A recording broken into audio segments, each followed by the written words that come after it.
Le 17 avril 2026, en République du Congo, le Premier ministre Anatole Koliné Makosso a remis sa démission ainsi que celle de son gouvernement au président Denis Sassou Nguesso à la suite de l'investiture du chef de l'État pour un nouveau mandat. Cette démarche intervient dans le cadre de l'article 83 de la Constitution du 25 octobre 2015 et fait suite à l'élection présidentielle des 12 et 15 mars 2026 ainsi qu'à l'investiture du président le 16 avril 2026. Le Premier ministre sortant, Koliné Makosso, a travaillé dans un environnement difficile où les institutions de Bretton Woods ont accusé le Congo-Brazzaville de détenir une dette cachée et les paramètres macroéconomiques n'étaient pas favorables au Congo.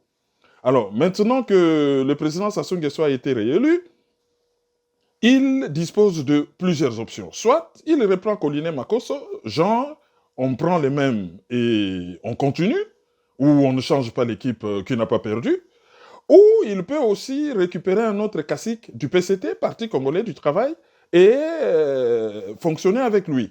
La démission a été acceptée par le président Denis Sassou Nguesso, qui a remercié l'équipe gouvernementale pour le travail accompli entre 2021 et 2026 dans la mise en œuvre du projet de société Ensemble poursuivons la marche. Le chef de l'État instruit le gouvernement sortant d'assurer la gestion des affaires courantes jusqu'à la nomination d'une nouvelle équipe.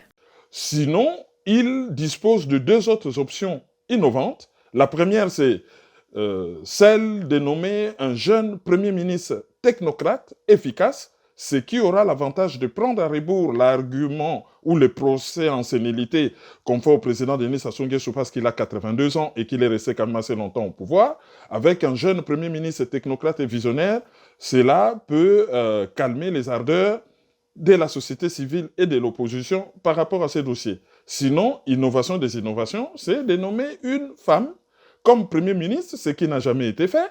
Dans ce contexte de continuité institutionnelle, le Premier ministre sortant a exprimé sa gratitude au chef de l'État et a indiqué rester disponible pour accompagner les orientations futures. Cette démission ouvre désormais la phase de recomposition gouvernementale après la réélection du président Denis Sassou Nguesso.